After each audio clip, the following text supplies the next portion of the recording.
ప్రభువు పేరట మీ అందరికీ శుభాభివందనములు. ఈరోజు మన అనుదిన వాక్య ధ్యానమైన ఎడారిలో సెలయర్లలోని వాక్యము. ఇబ్బంది కొలిమిలో నిన్ను పరీక్షించి తిని.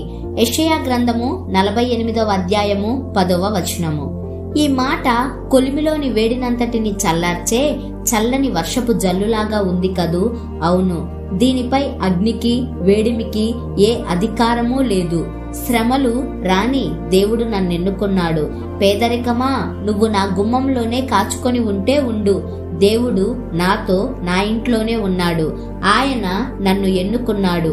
అనారోగ్యమా, నువ్వు అడ్డగించగలిగితే అడ్డగించు, కానీ ఔషధం నా దగ్గర సిద్ధంగా ఉంది.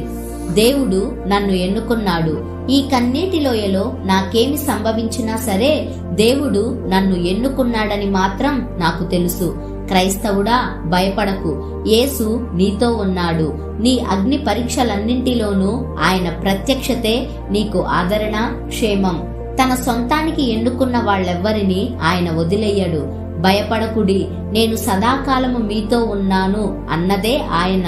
ఎన్నుకున్న వాళ్లకు ఆయన ఇచ్చిన మాట. ఇబ్బందుల కొలిమిలో వాళ్ళకిదే ఆదరణ. నాలో అగ్ని కొలిమి కాలుతోంది. మంటల్ని దేవుని ఊపిరి ఊదుతోంది. మనసంతా సలసలా కాగుతోంది. వణికిపోతూ మాడి మసైపోతోంది. ప్రచండ వేడిలో నిశ్చలంగా ఉన్నాను. దేవుని చిత్త ప్రకారమే అని తలవంచాను. ఎర్రగా కాలిన నా హృదయాన్ని బండ మీద పడేశాడు. తన రూపులోకి తేవాలని బరువైన సుత్తితో బాదాడు. సుత్తి దెబ్బలకి నిశ్చలంగా ఉన్నాను. దేవుని చిత్త ప్రకారమే అని తలవంచాను. ఎర్రగా కాలిన నా హృదయాన్ని, మెత్తబడ్డ మనస్సుపై పడుతున్న ప్రతి దెబ్బకి నిప్పురవ్వలెగిరాయి. చల్లార్చి మళ్లీ కొలిమిలో వేసి కాల్చాడు.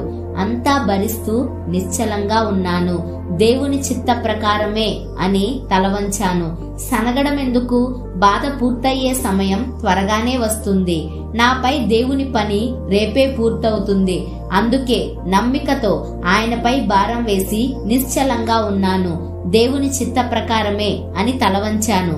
శ్రమ అనేది మెడకి వ్రేలాడదీసే సమాధి రాయిలాగా అనిపిస్తుంది, కానీ నిజానికి అది ముత్యాల కోసం సముద్రం అడుగున వెతికే ఈతగాడు ఆ అగాధంలో ఉండగలగడానికి చేసే సహాయం లాంటిది.